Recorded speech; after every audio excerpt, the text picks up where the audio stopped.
What's up, movie lovers? So I'm back. You guys, I'm sorry I'm a few minutes late. If you're watching or listening, I was just done speaking with David B. Reed for his animation that he has out called on papercutstv.com and Wonder House. You can go to Roku, download that, and see everything that we're talking about. All right, but tonight, right now, guys, we're getting ready to get into the second episode of The Sandman that is currently on Netflix. We have 11 episodes, episode 2, and guys, also episode 20, let's see, episode 26 or 25 of Rossie Talks. So let's get into it, guys.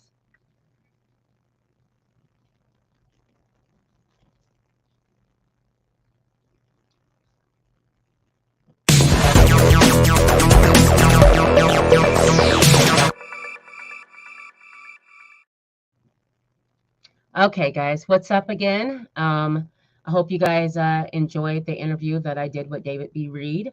I really enjoyed talking to him. I mean, I love talking to talented people, and David is absolutely multi-talented.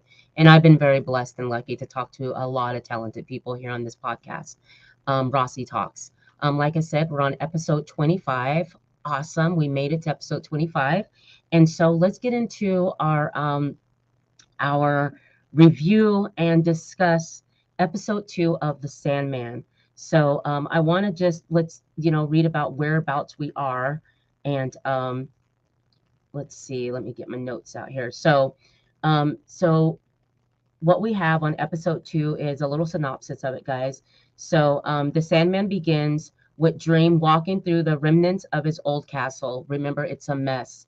Lucian, who's the librarian, admits that after he left, the library withered and disappeared. The royal librarian was confident Dream would return, but there's a certain poetic irony, it says here, to a librarian staying loyal to a library with no books. And so she's very loyal to Dream, and and you see that as the series progressed. So it's really sad because in the beginning, like they said, Dream is standing in his he's in his realm, in his castle, and it was once so beautiful. And you get to see that in episode 1. And now what he's come home to after, remember, the first episode, he was captured by that by Roderick. And Roderick was a spell master, and he was using a spell. He was actually trying to catch Dream's sibling, Darkness. And instead of getting death or darkness, he ended up capturing Dream. It was a mistake. So when he captured Dream, he they built like this glass cage, and Dream spent 100 years, a century, in this cage. And the whole time that he was in this cage, he didn't speak a word. They were trying to ask him, "What's your name?" Just everything about him, and he refused to speak to him because he had mentioned that the things that they were asking for was just something that humans shouldn't have, too much power. And so he thought his best, you know, the best thing that he should do is just not speak a word. And he literally did not speak one word for 100 years. So Dream ends up escaping his glass cage. Um, Roderick at the time had bodyguards that was down in the basement where he kept Dream. And Dream was also the spell was around the cage, okay? And if you broke that spell that was around the cage, then he's able to seep into your dreams. And so just a little bit of, I want to tell you guys a little bit about where we're at and how he got out. um Remember, he was there for 100 years. So Roderick's son Alex is now of the old age of 80 some odd years old, and he has his husband with him, his companion with him, who's taking care of him. And so, they go back down into the basement. Dream is still in the glass cage, and Alex is asking Dream, if you want me to let you out, what's your name? Say something to me. And Dream refuses to do it. And remember, he's pissed at Alex because Alex shot his crow, his raven.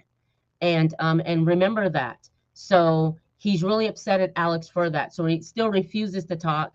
And I remember there's a scene where um the Alex's companion, his partner, is rolling Alex away. Alex is in a wheelchair. Remember, he's of the age of 80 or so. And as he's rolling him away, he looks back at Dream and kind of gives him this look. Well, what he did was he disturbed the spell. So he looked at Dream to let him know, you're free. I disturbed the spell. Okay. He didn't say it, but the look that he gave Dream, you knew. And plus the camera, angle shows the ground where the spell has been disturbed. And it being disturbed, Dream was able to get out. He went into one of the bodyguard's dreams and affected him. And the bodyguard thought that his dream was real, that he was having was real, and ended up shooting at Dream in his dream. And obviously it wasn't in a dream. It was a dream playing mind tricks on him. And he is really shooting his gun, and it ends up hitting the glass cage where Dream is kept, and therefore Dream is out. Okay, he's released into the world. But remember, they took Dream's helm, his ruby, and his leather pouch of sand. And those are the three things that he needs to be powerful. I mean, they're more powerful than gods, okay? And Dream has other siblings that's out there, okay? But he is the top, okay? And he controls our Dream.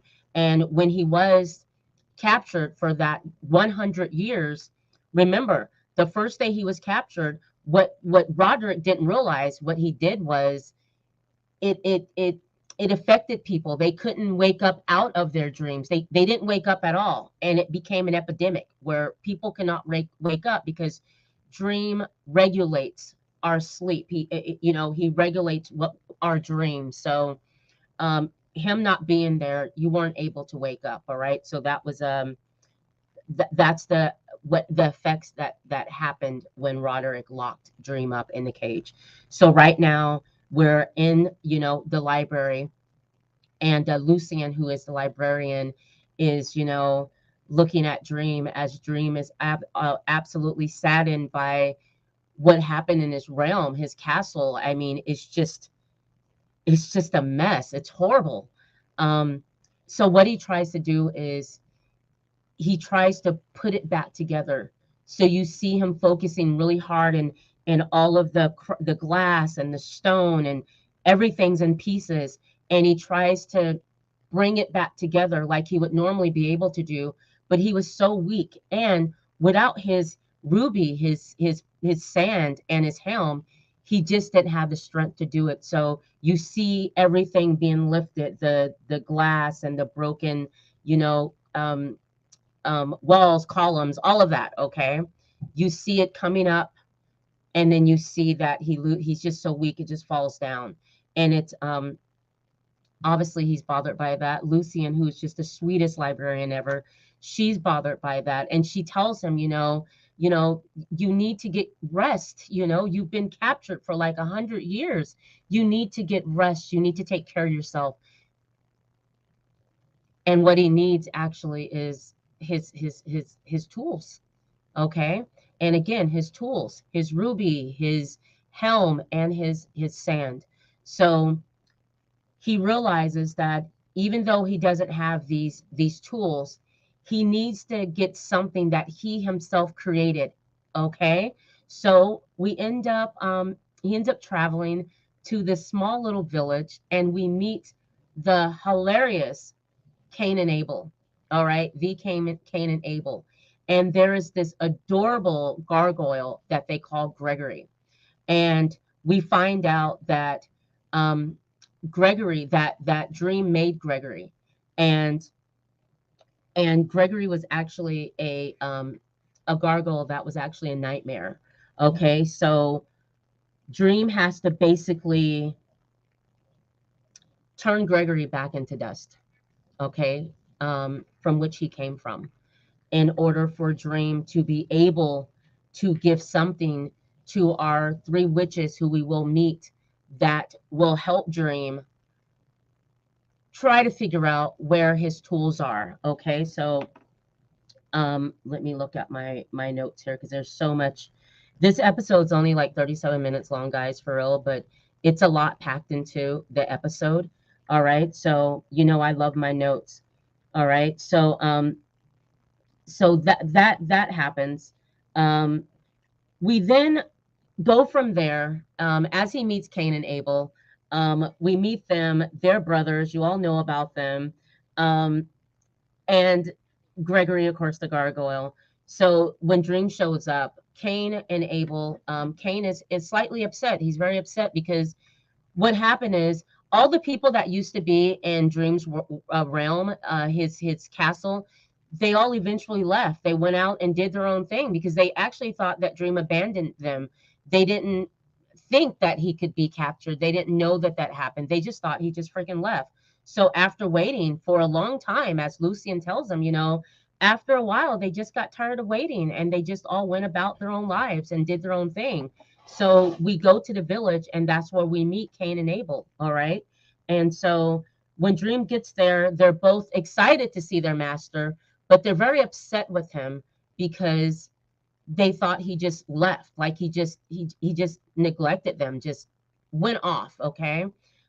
They didn't have much faith in him, and Dream was very disappointed that his own people that he took care of didn't have faith in him. So and although Lucian explains what happened, still, he felt like, you guys didn't even come and look for me. Like you didn't even, you thought I would just leave after the eternity of our however long we've been, in this realm, he felt very disappointed by them all leaving. But anyways, so when he shows up, you see Gregory, and Gregory's flying around. That's our cute little gargoyle. And Cain and Abel are absolutely adore. It's like their child, okay? And Dream, lets them know that unfortunately he has lost his tools. So he has to reabsorb what he has created. Um, in order to have an offering to the three witches, which we will soon eventually meet. Okay, and again, remember, Gregory had originally was a nightmare. Okay, our gargoyle. So we move on to Buffalo, New York, and guess who's in Buffalo, New York, guys? We have Ethel Cripp. Now, Ethel Cripp is Roderick's wife. Now, remember, um, with the tools that Dream has, that they have taken from Dream, the ruby, the helm, and the sand. With the ruby is very, very powerful. Okay, and it does things in the wrong hands, in the hands of the wrong person. It does some really horrible, evil things. Okay, and that's why Dream needs to get that back. So Ethel has been able to live a century, okay, still looking the same way. So remember, Ethel, back in the 40s or the 20s, after Roderick had captured Dream, he wanted to live forever. He never wanted to get old. That was one of the things, and him having that ruby allowed him to do that. And everyone that was in his cult benefited from that. Well, Ethel ended up getting pregnant with Roderick's, baby, and Roderick did not want the baby. So Ethel, and when she ended up leaving Roderick and stole all of his items, the all of his tools, all of Dream's tools that Roderick took from Dream, and she stole them. She took them because he wanted her to go and abort the baby. And this is the 20s, the 30s. She wasn't trying to do that. So she left. She ended up having the baby. Okay. Um, just a second here. Let's see. Hello, Tamika. I'm sorry. I think you said that in the last show. I'm sorry I didn't see that. Hello. What's up, Jojo? Hi, guys. Thanks for tuning in and watching this. Um, okay. Sorry, I'm like really into this. I really like this show, guys. This is so freaking good. I really love it. Anyways, so we're in Buffalo, New York, where Ethel Cripp is an art collector. She collects very expensive, very unique, one of a kind art pieces that actually she stole. Okay, they're not hers, but she has them and she's selling them. And guess who shows up to go and pay her a visit? Um, um, let's see, Corinzio. And remember, Corinzio is Dream's brother. He's the brother that knew that Dream was captured and went to Roderick and told Roderick, let me help you keep him captured. You never want to let him out because Roderick, or not Roderick, but Corinzio basically wants to be Dream. He wants to have the power that Dream has. He wants to control, the Dream realm. And he's just not a good person. All right. So he shows up at Ethel's um, New York penthouse, and as he walks in, he's kind of letting her know that he's known her throughout the years, the century. Um, and he also lets her know that I know that you have, dreams, helm, ruby, all of that stuff. And remember, he wants to help whoever has it, he wants them to keep it. He doesn't want Dream to get his tools back because he knows that he will be in big trouble. Because also, if we go back to the first episode, at the beginning of that episode, or in the beginning of that episode, there is a scene where Dream it has gone to get Corenzio because he's out doing bad things, horrible things, and he needs to put a tight leash on him. And so as he's basically turning him back into dust and stopping him from what he's out there doing, creating nightmares, basically, that's when the spell takes over and Corenzio sees Dream just swept away, captured. Okay. So Corenzio does not want Dream to get his tools back because, like I said, he knows that it would be a problem for him. Um, but so he's there talking to Ethel, and they're having this conversation about him knowing her being this huge art thief and selling the art, and knowing that she has all of his tools that he needs. Okay, so that's just we'll go back to that right there because there's a lot of other things that goes on. So, anyways, Dream ends up, like I said, he ends up turning Gregory back to dust because he needs something to offer the three witches in order to ask them for their help into finding his tools. So he's talking to Lucy, and they're on this pier, and it's just dark, and it's just this boardwalk, and in the water, just the water. And so he's leaned over and he's telling Lucian doesn't want him to go and do this, and he's telling Lucian, I need to, before he even goes to get Gregory, he needs to have something to offer to the witches. And since he doesn't have his sand, his helm, or his ruby, he had to reabsorb something that he created, like I said, which was Gregory. Okay. And a really weird, awesome graphical um, um, part in this scene. Sorry, guys, I get really excited. In this scene, you see him looking in the water, and you see him taking the sand, or the dust that he had from Gregory, and he puts a little bit of it in the water, and he sees himself, but it's himself as an evil person. It looks really cool. That scene looks awesome. And what he's doing is he's going into the realm of the witches to meet with them so that he can ask them questions. And so he has this egg, he has this that hasn't hatched yet, and he has this this this snake, this huge snake. So we meet the three witches. It's really awesome when you meet them. They're talking about their past relationship with Dream, and one of the sisters has a thing against Dream, and so the other sister, the other witch sister, I forget their names, guys, but anyways, the other witch sister is like, let's let the past be the past. What are you here for, Dream? And Dream lets him know, I need my tools. Now, here's the thing with the three witches, he can only ask three questions, one each of them. That's it. So the first question that Dream asks is, um, where is my sand? And they let him know that the sand was purchased in London by someone named Constantine. And Dream remembers Constantine. He knows Constantine. And he asked the witch another question, like, who did she sell it to? And of course, you can, no, you can't. That was the only question he can ask that witch. On to the next witch. And let me just back up a little bit. There's another cool part where before he asks the questions, he has to give them something, right? Remember Gregory? He has to give them something. So what he does is he opens up his cape, his jacket, his um, um, cape, whatever you want to call it, his jacket. He opens it up, and the snake comes out.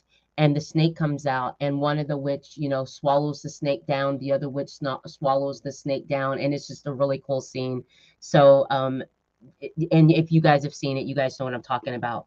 Anyways, but so after they, swallow down his offering, um, the one witch lets him know that, someone purchased, like I said, the sand in London, and it was purchased by someone named Constantine. Dream knows who she is. He has an idea who she is. The second question he asks is, do you know where my ruby is? And the ruby, they tell him, was taken by a woman with a baby, okay, and gave it to the baby or with the baby. And then, where's my helm? And they let him know that the helm was stolen, but it was traded to a demon for it was the amulet for the amulet of protection. Okay, and this amulet of protection, you will see this amulet. It's really beautiful. It's really big, green, but there's this eye that's in the middle of it. It's an eye, and very powerful, of course. And guess who has that amulet of protection? Ethel Cripp has that amulet of protection. Also, the baby that has the ruby is actually the baby that she had that Roderick didn't want. Okay. So that baby now will go back to that penthouse where Corinzio is talking with Ethel and asking basically, about Dream's tools. And he ends up threatening Ethel because he's letting Ethel know, I know that your son has it, and I know where your son is. Ethel takes out that amulet of protection that she has, and when she takes it out, it's like it's her. She has it, so she has it, and she takes it out, and Crinzio just turns into dust. And when we see him again, he's back in the dream realm. Okay, and as he's being put back together, um, Lucian is standing there and she sees him and she's like, well, there you are. Because remember, he's been gone for a while. And he's like, oh, basically, what are you doing here? And where's Dream? And she's like, well, Dream just left. And he's like, well, then I'm leaving too. I'm off.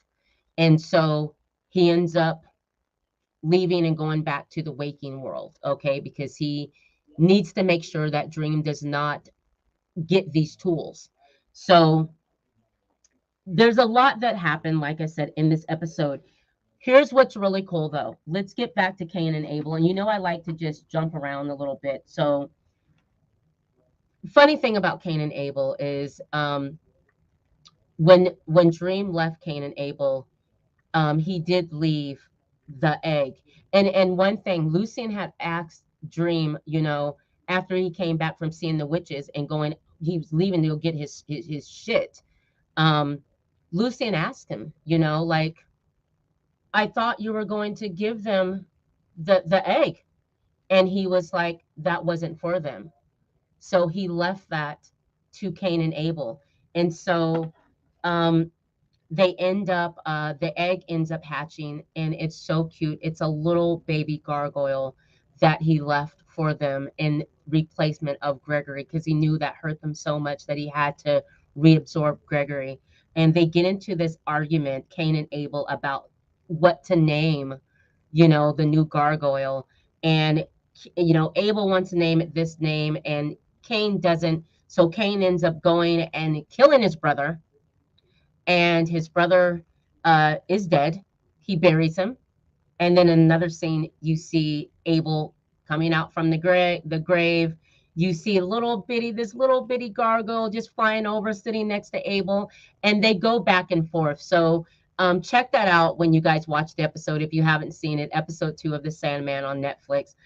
It's so funny that every time Cain kills Abel, Abel comes back. So it's just a running joke. It's really funny, but Dream did leave them the little hatchling, the well, not the hatchling, but the little egg, and the egg hatched. It was a little baby gargoyle. So for Gregory. um but anyways,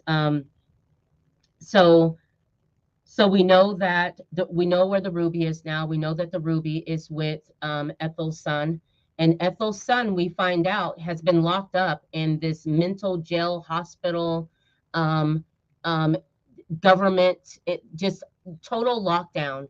And he's been there, gosh, I'm thinking, goodness, all of his adult years, maybe. I don't know, because we see a little bit of that. We'll find out more about him in the upcoming episodes. But we do know that he is there, that he's locked up, and that's where that ruby is. Because remember, you see the baby playing with the ruby. And eventually, as we go along in episodes, I don't want to give away too much right now. We'll then go, get to the helm and the sand and all that. But um, so where we're at right now and how this ends is basically this, guys. So now we're out. We know whereabouts our tools are, and now we're out to go and get our tools back. All right. And Lucian also Dream leaving and going to the waking world to go find his tools. Lucian lets him know, would you please take a raven with you? And Dream doesn't want to do that. He doesn't feel like he needs that protection or a careful watch. And so he tells Lucian he doesn't want a raven with him. And in the next episode, we'll see that he does have a raven, and the raven is quite hilarious. So that's about it, guys. I think I tried to cover a little bit of everything that was major that happened. Um, let's see, on the 24th, we will jump into episode 3. And as of June, when June hits, guys, we'll definitely be doing the episodes will just run every Wednesday, and I'll have guests that will come in and sit with me and talk about those episodes. Okay. So John will be with me on the 24th for episode 3, maybe. I know he's definitely going to join me for episode 6. So that's about it, guys. Again, the schedule that we have coming up, and I want to let you all know, my listeners. Um, let me see. Let me get my little schedule out here. Let's see here. Okay, so here's what's coming up. I mentioned it on the last show, so I want to mention it on this show. So let's see. On May 10th, we also have thanks, Jojo. I appreciate that. Yeah, he was a really good interview. He really was very talented. Thank you. So we have, let's see, Monday or Wednesday, May 10th, we have our top 5 best and worst first third person shooters. Third person shooters. Remember a month ago we did first person shooters. We're doing third person shooters. We have a panel that's coming up. We have Frito coming back, John DeGregorio coming back. We have Trust coming back. And we may have Dawn come and sit with us and join us for our third person shooter show. And you guys know I love video games, so I'm always looking forward to talking video games as well. And also, guys, on May 15th. That's going to be on a Monday. I'm doing a show that Monday, and we're going to have Brooke Parrish on. Brooke is a really good friend of mine. She too loves movies, but she loves really good documentaries. So Brooke is going to bring us this awesome documentary again on Netflix. It's called The Girl in the Picture. If you have not seen that documentary, please go and check it out before the 15th so you know what we're talking about. It's an amazing story, okay? I'm looking so forward to having Brooke come and talk to me about or talk with me about that documentary. She brought it to me and was like, you got to review this." And I was like, "Well, you got to join me, okay?"